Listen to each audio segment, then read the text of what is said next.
हुआ क्या था। मैं आप सबसे निवेदन करूंगा, कृपया बताओ किस किस को पता है। 7 नंबर को हाथ ऊपर खड़ा करें, किस किस को पता है। हमारा सौभाग्य है ओम जी सोनग्रा उस दुर्घटना में शामिल थे।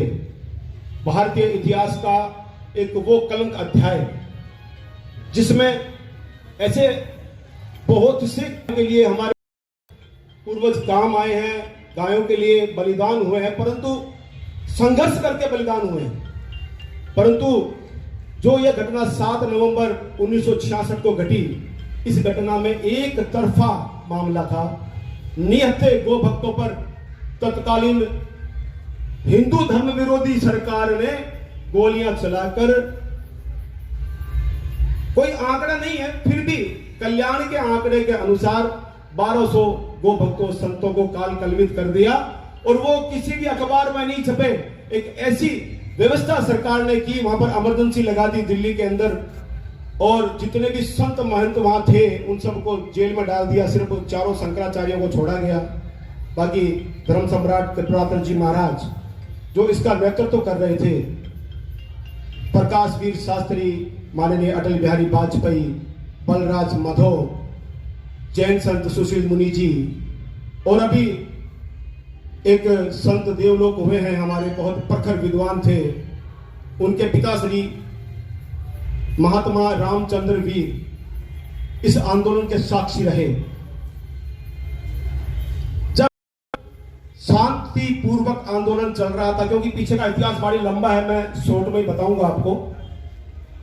1964 में धर्म सम्राट कृपाल जी महाराज इंदिरा जी के पास में संदेश भेजा कि काफी समय से प्रतीक्षा है, गाय को संपूर्ण गो हत्या बंदी हो जाए, और भारतीय संविधान के अनुच्छेद 48 के अंतर्गत भी इस विषय की महत्ता है।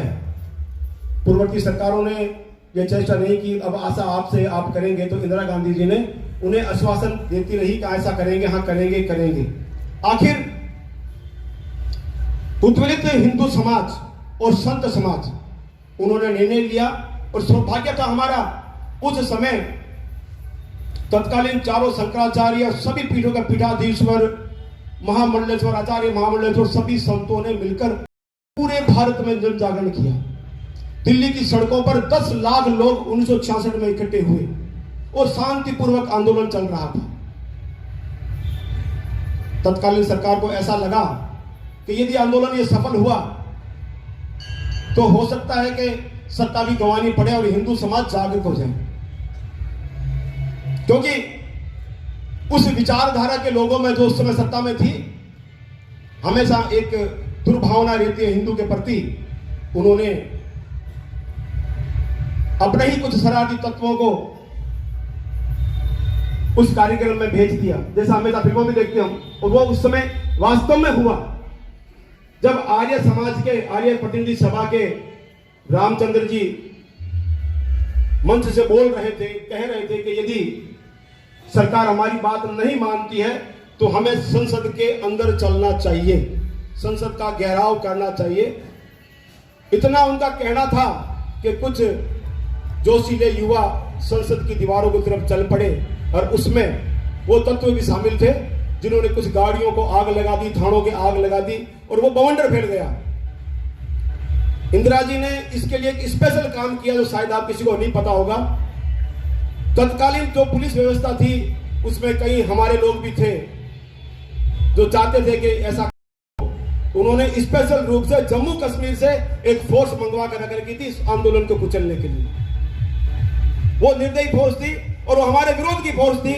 उस फोर्स ने इस आंदोलन को बहुत बुरी तरह से किया। घोड़ों के टापों के तले हमारे नागा साधु कुचल दिए गए, हमारी मासूम बहनें कुचल दी गई। उस समय का जो दृश्य यदि आप आज कल्पना भी करें तो आपके रोंगटे खड़े हो जाएंगे। स्वतंत्र भारत में सबसे बड़ा नरसंहार, आज लोग बात करते हैं थाइमन चौक की, चाइना की, माओवादी सरकार ने वहां पर नरसंहार किया। उससे बड़ा नरसंहार उस दिन हुआ। अलग अलग किंवदंतियों में कोई कहता है 5000 लोग मार गए, कोई कुछ कर गए, परंतु कल्याण का अंक 1200 साधु संत और गो भक्तों को मानता है कि वो काल कलवित हुए। छोटे छोटे बच्चे उस आंदोलन में महिलाओं के साथ आए थे।